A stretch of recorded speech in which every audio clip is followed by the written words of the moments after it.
بے سہاروں کو اپنا بنا لیجئے، سایہ عافیت میں بسا لیجئے۔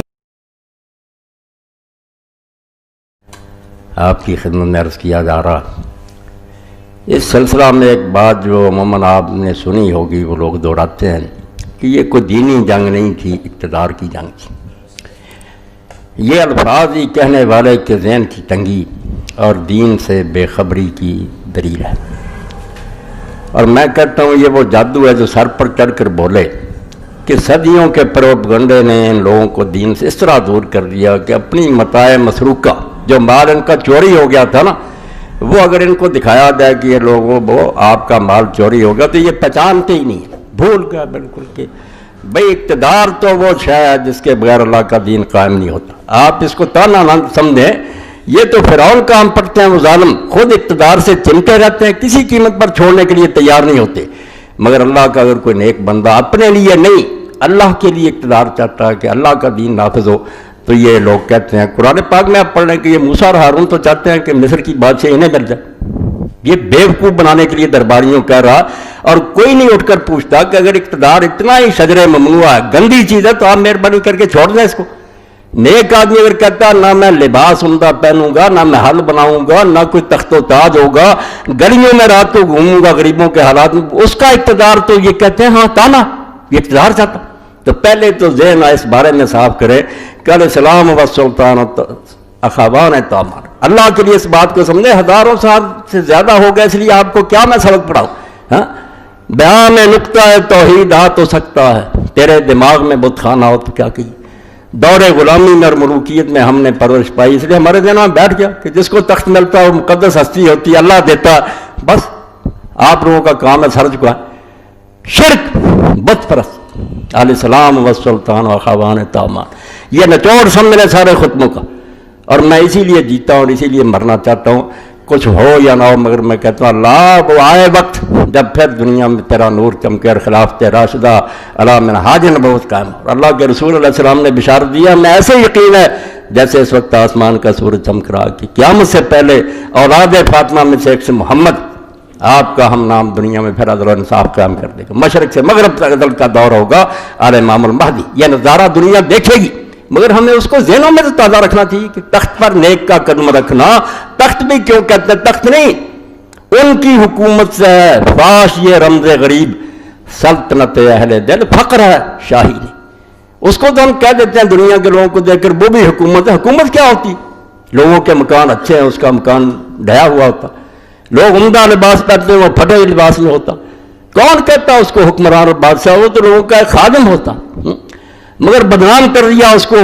تو حکومت اور دین دو جڑوے بھائی ہیں، اکٹھے، جب سے یہ جدا ہوئی، اسی کو تو میں رو رہا ہوں، ہوئی دین و دولت میں جسم جدائی، حوث کی امیری حوث کی وزیری۔ میرا تانی میرے معاویہ پر یہ ہے کہ اللہ کے رسول نے اکٹھا کیا تھا پھر الگ کر لیا۔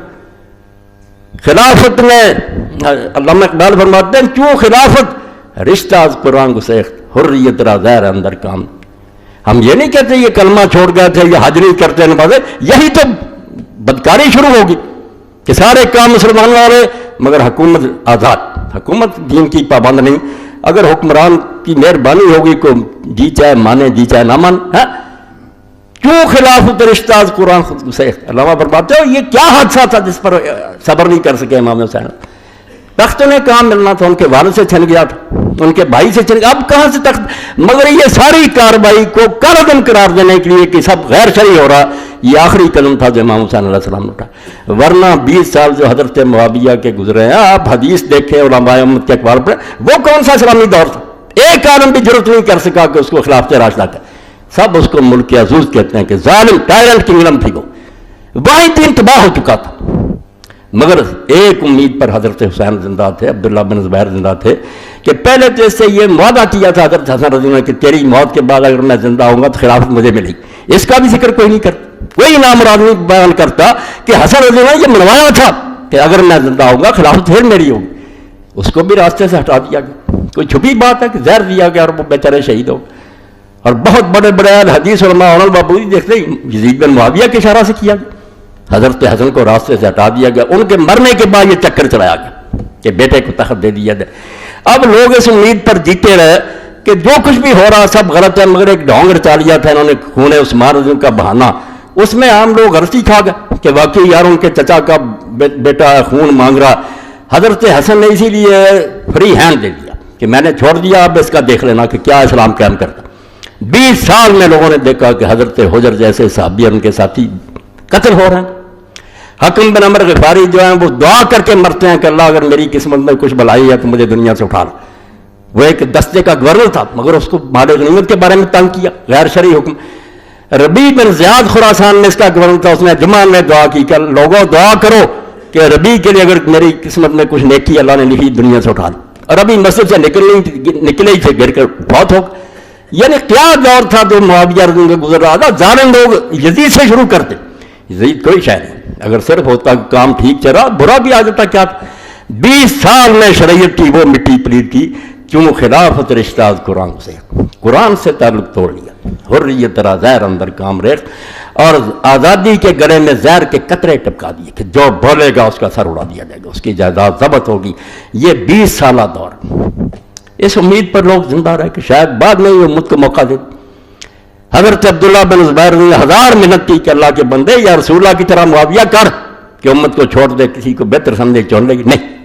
اور کوئی تجویز کہا حضرت ابوبکر کی طرح کر دے کہ اپنے خاندان کو چھوڑ دے, امت کا کوئی نیک آدمی بنا دے, یہ بھی منظور نہیں, کمیٹی بنا دے نہیں.